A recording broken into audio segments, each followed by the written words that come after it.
वीरो मंगलम गौतमो गणी मंगलम कुंदाद्यो जैन धर्मोस्तु मंगलम सर्वमंगल मंगल्यम सर्वकल्याणकारकम प्रधानम सर्वधर्मानां जैनम जयतु शासनम जैनम जयतु शासनम।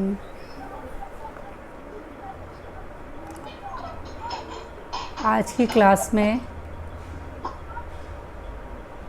जिस तरह दर्पण में हम अपने आप को देखते हैं और शरीर की मलिनता दूर करने का प्रयास करते हैं, उसी तरह यदि हम आत्मा की तरफ निरखें तो हमारे आत्मा में जितने कलुषित परिणाम, जितने मलिनता है वो दूर होती है। जीवन में धर्म मार्ग में आगे बढ़ने के लिए क्या क्या रोड़े हैं, क्या चीज़ ऐसी है जिससे हमें पाप कार्यों में लिप्त करती है, वो कौन से पाप हैं, कैसे हैं, कितने हैं और उनसे कैसे बचना चाहिए। तो सबसे पहले तो ये है कि दृष्टि हमारी ये होनी चाहिए कि वे कौन से कार्य हैं कि जो पाप की श्रेणी में आते हैं, कि पाप क्या है। जैसे एक व्यक्ति अपने आंगन में बबूल का पेड़ बोता है, बहुत डेडिकेशन के साथ, प्यार के साथ उसमें पानी डालता है, संभालता है। उसके सगे संबंधी क्या कहते हैं कि तुम क्या कर रहे हो, कि बबूल का पेड़ तो क्या देगा कि आपको कांटेदार फल ही देगा। लेकिन वो व्यक्ति क्या कहता है कि नहीं, मैं बहुत प्यार से इसको सींच रहा हूँ तो ये क्या देगा, मुझे आम का फल देगा। तो क्या कहते हैं कि बोया पेड़ बबूल का तो आम कहाँ से पाए। उसी तरह बचपन से आज तक ये सब सुनते आए हैं कि जैसा करोगे वैसा भोगोगे और जो किया है वही भोगने में आपको आएगा, ये सब सोचते हैं। तो ये सब क्या है कि ये सब पाप के फल हैं जो व्यक्ति को जीवन भर भोगने पड़ते हैं। संसार में दो तरह के जीव होते हैं। एक तरह के जीव होते हैं कि जो पापों को भोगता है, पाप के फलों को भोगता है और उसके उदय में नवीन पापों का बंध करता रहता है। और दूसरी तरह के जीव क्या होते हैं कि जो पापों को त्याग करने का उपाय करते हैं, और ऐसे जीव जो पापों को त्याग करने का उपाय करते हैं वो पूजनीय बन जाते हैं। और उनके दर्शन मात्र से भी, जो जीव उनके दर्शन मात्र भी कर लेते हैं, उनके भी पाप विनश जाते हैं। देव स्तुति में पढ़ते हैं ना हम निधि कि दर्शन श्री देवादि देव का दर्शन पाप विनाशक है, कि देवताओं के दर्शन करने से भी पाप विनष्ट हो जाता है। तो आखिर पाप क्या हैं, कितने हैं, क्यों, कब हैं, कहाँ उत्पन्न होते हैं, कैसे अनादि काल से इन पापों का साथ जुड़ा चला आ रहा है व्यक्ति के साथ। पापों में इतनी लिप्तता है। और पहली बात तो कि हम जो पाप क्रियाएं करते हैं वो क्रियाएं हमें पाप रूप लगती ही नहीं कि ये पाप रूप क्रिया है। कभी भी ये आभास नहीं होता कि ये पाप रूप क्रिया है। और जीवन में जिस व्यक्ति ने भी पाप किए हैं उसका बंध और उसके उदय का फल तो उस जीव को भोगना ही पड़ेगा। कितने कई उदाहरण आते हैं ऐसे कि आदि प्रवर्तक आदिनाथ भगवान का उदाहरण आता है कि 6 महीने तक जिनको आहार नहीं मिला, कि क्या किया था पूर्व में, ऐसा कौन सा पाप का कार्य किया था उन्होंने, कि क्या किया था कि बैल पर उपदेश दिया था, बैल पर मूसक लगाने का। क्या किया, इतना तीव्र अंतराय कर्म बांधा कि उस बैल के भोजन में अंतराय कर्म डाला, उसके बदले में तीर्थंकर बने, मुनिराज बने और 6 महीने तक आहार के लिए घूमते रहे। इसका मतलब क्या है कि तीर्थंकर प्रकृति का भी बंध यदि जीव का हो जाता है और पूर्व में आपने यदि पाप किए हैं तो उसका फल आपको भुगतना ही भुगतना पड़ेगा, पाप का फल। तो कितने उदाहरण हैं। सती सीता का उदाहरण आया है कि पूर्व भाव में क्या किया था कि आर्य का माता और मुनिराज जो अपने श्रावक अवस्था में सगे भाई बहन थे, और वो दोनों मुनिराज आर्य का एकांत में बैठ के वार्तालाप कर रहे थे और सीता जी ने देखा और उन पर क्या किया, लांछन लगा दिया। बदले में क्या हुआ कि सीता निर्दोष होते हुए भी, सती सीता निर्दोष थी, अग्नि परीक्षा दी, उसके बाद भी क्या हुआ कि उसको वन में जाना लगा, लांछित होके वनवास मिला उसको। ये है कि इस तरह के जीवन में इतने, प्रथमान योग में इतने दृष्टांत हैं कि आपने यदि पाप किया है तो उसको, आपको पाप का फल तो भुगतना ही पड़ेगा। जीव जब पाप क्रियाएं करता है तो उसमें परिवार भी सम्मिलित होता है, सबके लिए करता है, कभी समाज की खातिर, कभी परिवार की खातिर, कभी बच्चों की खातिर।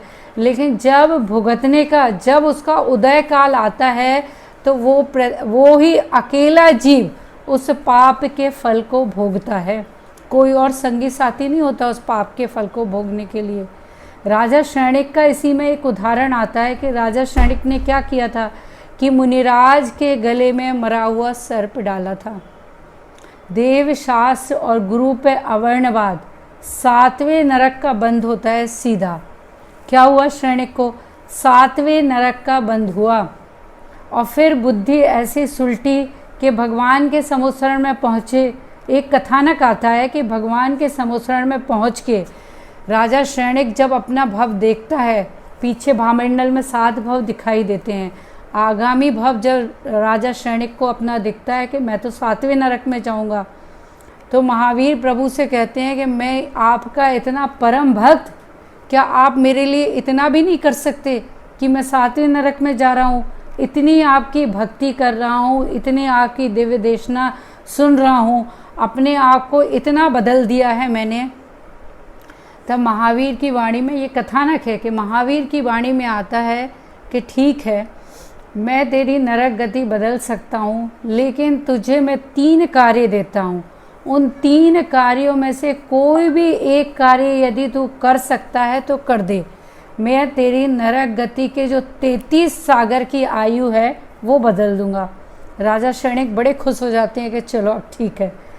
पहला क्या बताया महावीर की दिव्य देशना में? पहला आया कि तुम्हारे घर में जो तुम्हारी दादी है उसको मेरे समुद्रण में लेकर आओ, वो मेरे दर्शन करेगी। यदि वो कार्य तुमसे नहीं होता है, दूसरा कार्य बताया कि आपकी नगरी में एक जिनदस्त श्रेष्ठी रहता है और उसके घर एक दासी है देवदत्ता। उस देवदत्ता दासी से आप दान दिलवा दो, दूसरा कार्य। और वो भी नहीं कर सकते तो तीसरा कार्य उन्होंने क्या कहा कि आपकी नगरी में एक कसाई रहता है, कौशल नाम का एक कसाई रहता है, और वो रोज 500 भैंसे मारने का वध करता है। उसका एक दिन का वध रुकवा सकते हो तो रुकवा दो। राजा शैणिक ने कहा मैं तो इतना बड़ा राजा हूँ, कोई भी एक तीनों कार्य कर सकता हूँ। और बड़े खुशी खुशी विपलाचल पर्वत से महावीर के समुद्रण में वापस आते हैं अपने महल में, और अपनी दादी से कहते हैं कि कल हमें महावीर के समुद्रण में चलना है और मैं तुझे महावीर के दर्शन कराऊंगा। दादी ने कहा मैं तो नहीं जाती दर्शन करने। उन्होंने बहुत समझाया लेकिन दादी राजी नहीं हुई दर्शन के लिए। राजा शैणिक ने कहा कि चलो वन विहार के लिए चलते हैं दादी को लेकर, और झूठ बोलकर दादी को वन विहार के लिए ले जाते हैं राजा शैणिक। और जैसे ही दादी देखती है कि विपलाचल पर्वत पर रथ चढ़ रहा है, यानी मुझे भगवान के समुद्रण में ले जा रहा है, दादी उस रथ के उधर 2 सलाइयाँ पड़ी हुई थी उठाई और दोनों आंखें अपनी फोड़ लेती है। दोनों आंखें फोड़ लेती है। तुरंत राजा शैणिक रथ मोड़ के वापस आ जाते हैं। कोई बात नहीं, पहला कार्य नहीं हुआ, फिर भी राजा शैणिक हार नहीं मानते हैं, दूसरा कार्य करते हैं। जिनद्रष्ट श्रेष्ठी के घर जाते हैं कि तुम्हारी जो दासी है देवदत्ता, उससे मुझे दान करवाना है। उसको बुलाते हैं, वो कहती नहीं मैं तो दान देती ही नहीं। बोले कोई बात नहीं, आज मुनिराज आए हैं, तुम ये दान दो। कोई बात नहीं, जब दान के लिए वो तैयार हो जाती है, दान देती है, और उस वक्त क्या कहती है कि ये मेरा दान नहीं है, मेरे हृदय से दिया हुआ दान नहीं है, क्योंकि मैं तो किसी को दान ही नहीं देती, ये तो जिनदत्त सेठ ने कहा हुआ है, इसलिए ये उनकी तरफ से दान दिया हुआ है। राजा शैणिक उदास हो जाते हैं, फिर भी हार नहीं मानते हैं। तीसरा क्या बोला था कि कसाई को एक दिन का वध रुकवाना है 500 भैंसे का। राजा शैणिक क्या करते हैं कि उस कसाई को उठवा लेते हैं, उसको समझाते हैं, पर वो नहीं समझता कि नहीं, मैं तो राजन वध करूँगा, वो तो मेरा नित्य प्रति का कार्य है। राजा क्या करता है कि उसको जेल में डलवा देता है।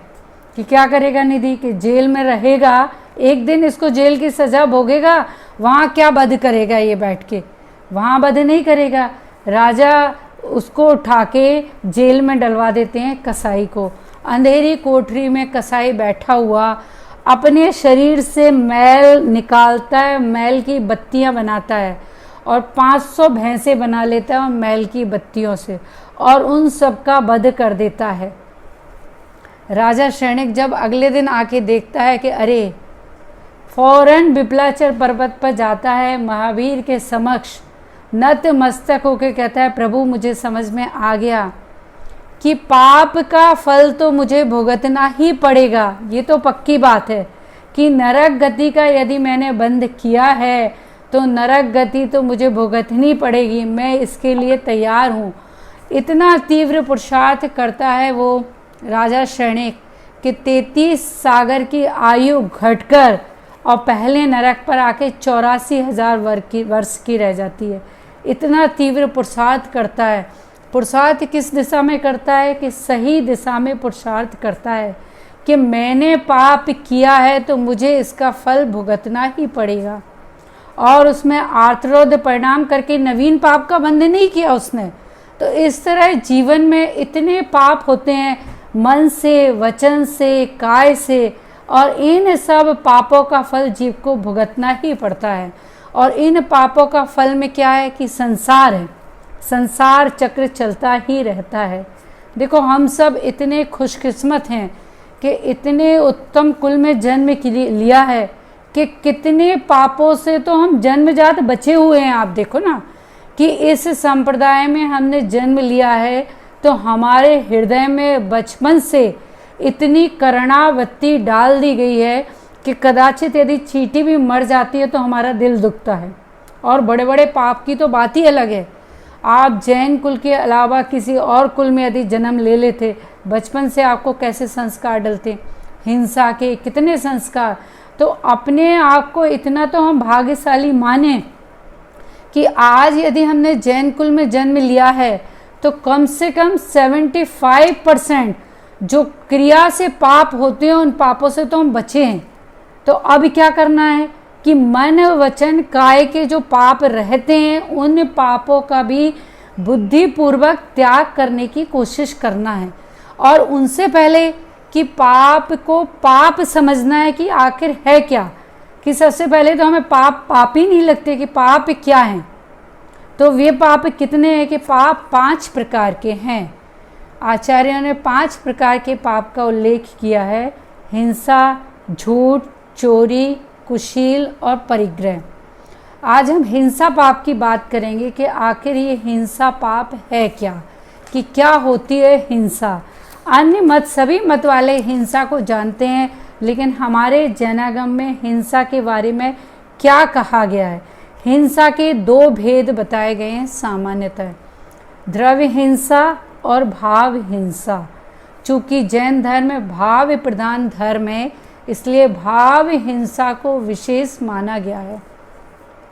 तो भाव हिंसा में कितनी हिंसा? भाव हिंसा के भी 2 भेद होते हैं, स्वभाव हिंसा और प्रभाव हिंसा। तो स्वभाव हिंसा में क्या है कि आत्मा में क्रोध आदि जो दुर्भाव आते हैं वह चाहे दूसरे जीवों की हिंसा करें या ना करें, यह अलग बात है, परंतु आपने अंतरंग में अपने आत्मा के ज्ञान गुण का घात कर दिया तो आपका ये क्या हो गया कि आपने अपने स्वभाव की हिंसा की। जैसे होता है ना कषाय, कषायों से क्रोध कषाय की, आपके क्रोध से सामने वाला व्यक्ति भयभीत हुआ या नहीं हुआ वो बात अलग है, लेकिन आपने क्रोध किया, आपने अपने अंतरंग में आत्मा के परिणामों पर क्रोध कषाय की मलिनता जमा की, इसलिए इसका मतलब आपने अपनी स्वभाव की हिंसा की। ये होती है स्वभाव हिंसा। दूसरी क्या है, परभाव हिंसा। आपने क्या करा कि आपके परिणाम तो पहले आपने कलुषित किए और आपने ऐसे वचन बोले कि सामने वाले के भी परिणाम कलुषित कर दिए। हिंसा से सामान्यतः हम क्या समझते हैं कि जीवों के घात को ही मोनिका हम हिंसा समझते ना, लेकिन यहाँ पर आचार्य क्या कह रहे हैं, भावों का घात करना भी हिंसा की श्रेणी में आता है। तो प्रभाव हिंसा क्या कि आपने क्रोध आदि कषायों के द्वारा सामने किसी के हृदय में आघात पहुंचाने वाले ऐसे मर्मभेदी वचन कह दिए तो उससे उसका है। लेकिन आचार्यों ने श्रावकों को 4 प्रकार की हिंसा में भेद किए हैं। 4 प्रकार की हिंसा बताई है श्रावकों के जीवन में होने वाली। सबसे पहली हिंसा होती है आरंभी हिंसा। दिन रात जो हम आरंभ के कार्य, घर गृहस्थी के कार्य करते हैं, उनसे जो भी हिंसा होती है उसे कहते हैं आरंभिक हिंसा। कि यदि अनाज आदि का आपने संरक्षण किया, कदाचित उसमें सुरसुरी आदि भी हो जाती है, उन जीवों को निकालना भी पड़ता है। भोजन आदि में सब्जियां आप बिनारते हो, उसमें भी जीव राशि दिख जाती है, कई बार उसकी विराधना भी हो जाती है। कितने ऐसे कार्य होते हैं, आरंभिक कार्य, घर के कार्य करते होने पर जो हिंसा होती है उसे कहते हैं आरंभिक हिंसा। आचार्य कहते हैं कि इस हिंसा से तो ग्रस्त बच ही नहीं सकता, क्योंकि ये हिंसा तो आपको करनी पड़ेगी घर के कार्य के लिए। किंतु आगे क्या कहते हैं आचार्य, आरंभ करते समय भी विवेक पूर्वक कार्य करना चाहिए। क्या करते हैं हम लोगों की आदत क्या होती है कि हमने क्या किया कि कृष्णा स्टोर से बिल्कुल ए क्वालिटी का अनाज लाते हैं और बिना देखे डिब्बों में भर देते हैं, और जब बनाने का काम आता है सीधा पतीले में डालते हैं, बिना देखे धोया, दाल चावल और कुकर में चढ़ा दिए। आपने नहीं देखे, आप यदि उसमें कीड़ी नहीं भी है तो भी आचार्य कहते हैं कि हिंसा का दोष लग गया, क्योंकि आपने बिना देखे कार्य किया। वहाँ आपने प्रमाद किया, और पाप कार्य में कषाय और प्रमाद, इन दोनों का बहुत योगदान होता है। जीवन में व्यक्ति या तो पाप कार्य कषाय के वशीभूत होकर करता है या प्रमाद के वशीभूत होकर करता है। तो जो आरंभी हिंसा है प्रमाद के वशीभूत होकर होती है। क्यों? इतना जल्दीबाजी हमें काम करने की आदत होती है कि आधे घंटे में हमें भोजन बनाना है, क्या चावल देखना है, क्या दाल को चुगना है, सब कुछ है, बढ़िया है हमारी, लो धोके और चढ़ा दी कुकर में। आचार्य क्या कह रहे हैं कि मछुआरे की तरह पाप का बंध है कि आपने बिना देखे कार्य कर रहे हो, आपको पाप का बंध हो रहा है प्रमाद पूर्वक, और प्रमाद पूर्वक किया गया कार्य पाप की श्रेणी में आता है, हिंसा का दोष लगता है। आपको आरंभिक हिंसा का दोष लग गया वहाँ। और आप देख के भी यदि आप चुग रहे हो, कदाचित आपसे सुरसुरी मर जाती है, आप उसको चुग रहे हो, आराम से उठा के साइड में रख रहे हो, और साइड में रखने के बाद भी क्या होगा कि इतना सा जीव तो मरण को प्राप्त होगा, लेकिन आपने विवेक पूर्वक वो कार्य किया। आपका क्या था, आपका हृदय, आपकी करुणा वृत्ति का उसको मारने का औचित्य नहीं था, लेकिन कदाचित यदि वो जीव राशि मर भी जाती है तो भी आचार्य कहते हैं कि पाप का बंध नहीं होता। तो इस तरह आरंभिक हिंसा में विवेक पूर्वक कार्य करना चाहिए, असावधानी वश कार्य नहीं करना चाहिए। सावधानी पूर्वक कार्य करें। कोई भी चीज़ उठाते हैं, रखते हैं, क्या बोलते हैं कि देखभाल कर उठाएं। आप कोई बर्तन रख रहे हैं, जगह एक नज़र मार के देख लें कि कहाँ रख रही हूँ मैं, उठा रही हूँ, एक बार देख के उठा लें कि इस बर्तन में या किसी सामान में कोई चीज़ तो नहीं लगी हुई, कोई जीव राशि तो नहीं है। तो इस तरह आरंभिक हिंसा से हम बहुत हद तक बच सकते हैं। दूसरी हिंसा होती है उद्योगी हिंसा। गृहस्थ की आजीविका के उपार्जन करते समय जो हिंसा होती है, ये तो गृहस्थी के कार्य की हिंसा बताइए, आरंभिक हिंसा। दूसरी हिंसा उद्योग, यानी आजीवन उपार्जन के लिए जो हिंसा होती है उसे बोलते हैं उद्योगी हिंसा, उसे उद्योगी हिंसा कहते हैं। जिसमें अधिक उद्योगी गृहस्थ को क्या करना चाहिए, व्यापार आदि में थोड़ी बहुत हिंसा होती है, लेकिन गृहस्थ क्या, आचार्य क्या कहते हैं, उसमें भी विवेक पूर्वक कार्य करना चाहिए, ऐसा कोई व्यापार नहीं करना चाहिए जो हमारे योग्य ना हो। जैसे नाई का व्यापार, नाई का व्यापार जो अधिक हिंसा से परिपूर्ण है, ऐसा व्यापार तो हमें करना ही नहीं चाहिए। पार्लर का काम, नाई का कार्य, जूते आदि की दुकान, हलवाई की दुकान, ये व्यापार से तो बचना ही चाहिए। पहले ज़माने में जितने भी जैनी परिवार होते थे, या तो कपड़े का काम करते थे या ज्वेलर्स होते थे, दो ही कार्य करते थे। जैनियों के सिर्फ दो कार्य होते थे, कपड़े के व्यापारी होते थे या ज्वेलर्स होते थे। तो इसमें भी हम विवेक पूर्वक कार्य कर सकते हैं कि जिसमें कम से कम हिंसा का दोष लगे। तो ये होती है उद्योगी हिंसा। इससे भी श्रावक बच नहीं सकता किंतु कम कर सकता है।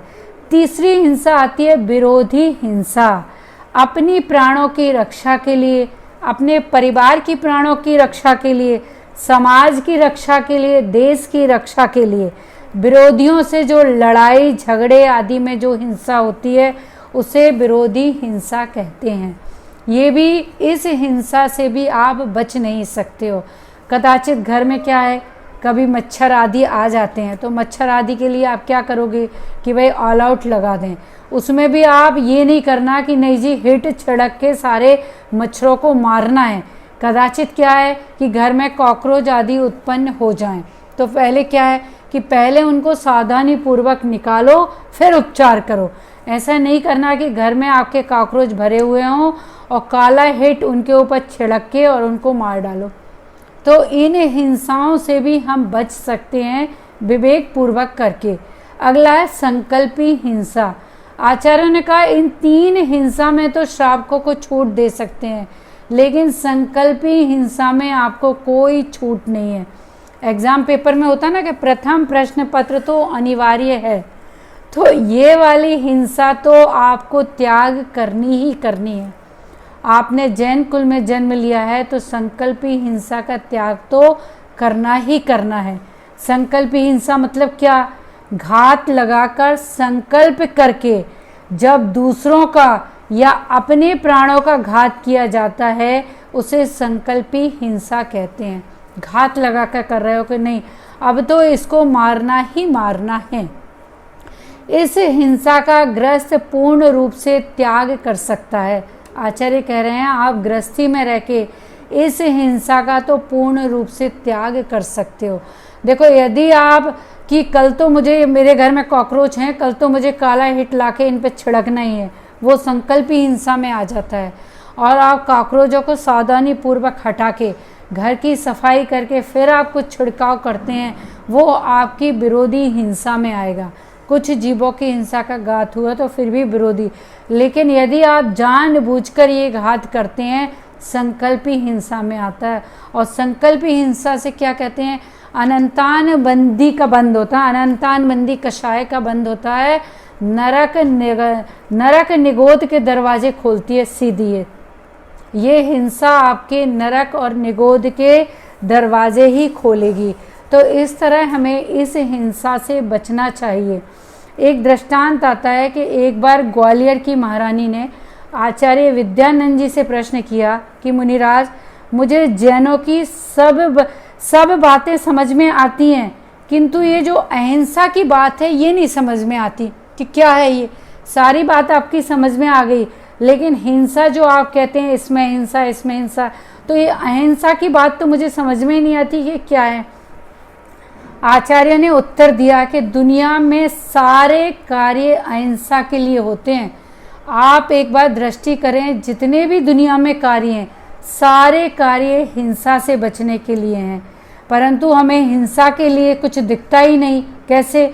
चौराहे पर लाल बत्ती है, मोनिका चौराहे पर लाल बत्ती है, किसके लिए? अहिंसा के लिए है या नहीं हिंसा के लिए? कि अहिंसा के लिए है कि कहीं एक्सीडेंट ना हो जाए, यहाँ पे सारी गाड़ियाँ रुक जाएं, दूसरी गाड़ियाँ निकले। तो लाल बत्ती क्या संदेश दे रही है? अहिंसा का संदेश देती है नहीं देती? कि आप एक्सीडेंट से बच जाओ, आप रुक जाएं। यातायात पुलिस किसके लिए खड़ी है? अहिंसा के लिए खड़ी है कि कहीं कोई एक्सीडेंट ना हो जाए, कहीं गाड़ियां आपस में न टकरा जाएं। मजिस्ट्रेट अदालत में है तो वो किसके लिए है कि दोषी को क्या हो, दोषी को फल मिले, जेल मिले, और जो निर्दोष है उसको न्याय मिले, सही जजमेंट मिले। मजिस्ट्रेट किस लिए? इसलिए। पुलिस किसके लिए है? पुलिस भी अहिंसा के लिए है कि नहीं?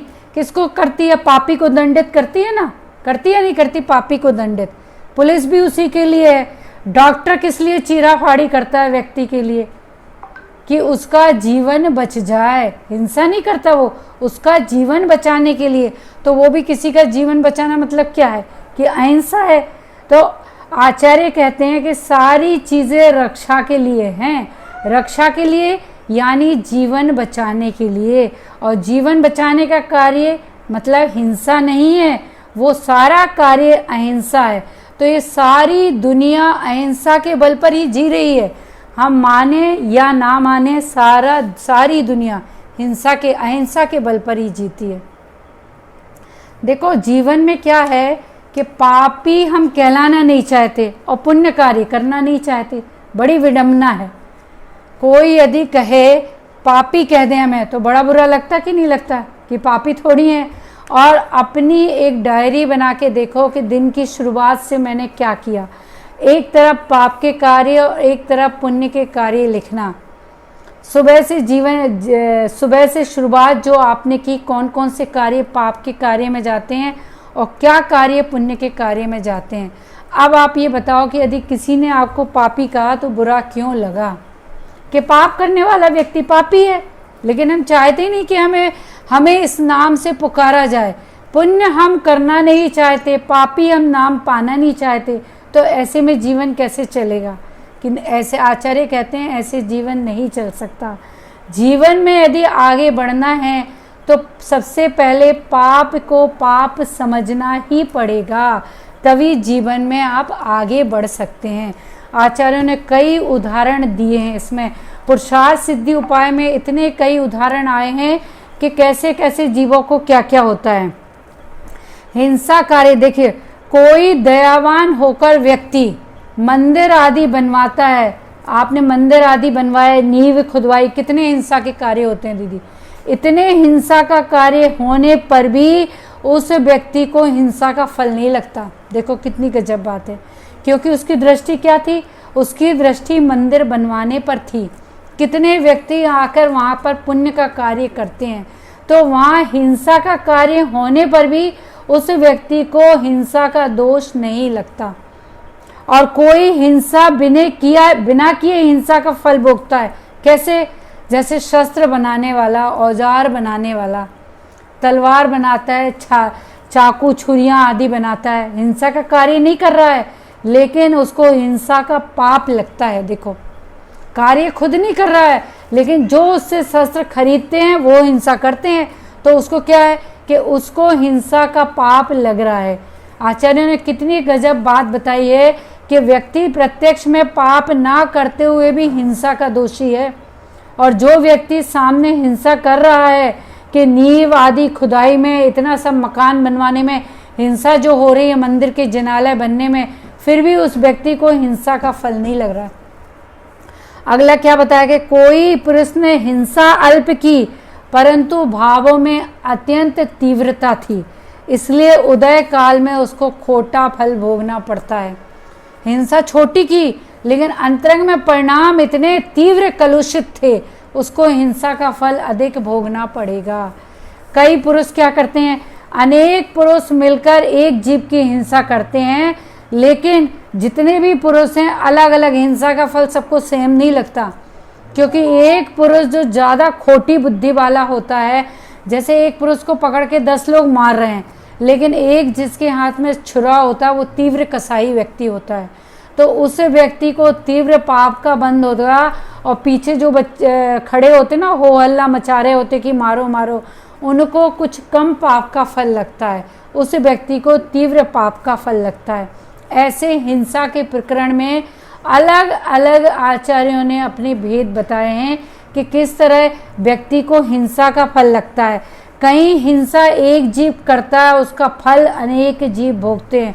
जैसे चोर और हत्यारे को सूली पर चढ़ाकर मारता है एक अकेला चांडाल, लेकिन देखने वाले क्या करते हैं? देखने वालों को कितना हुआ?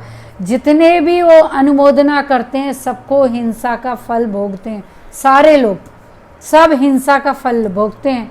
वो एक हत्यारा सूली पर चढ़ रहा है और चांडाल उसको मार रहा है, लेकिन सारे हिंसा का फल भोगते हैं। उसकी अनुमोदना करते हैं या नहीं करते हैं?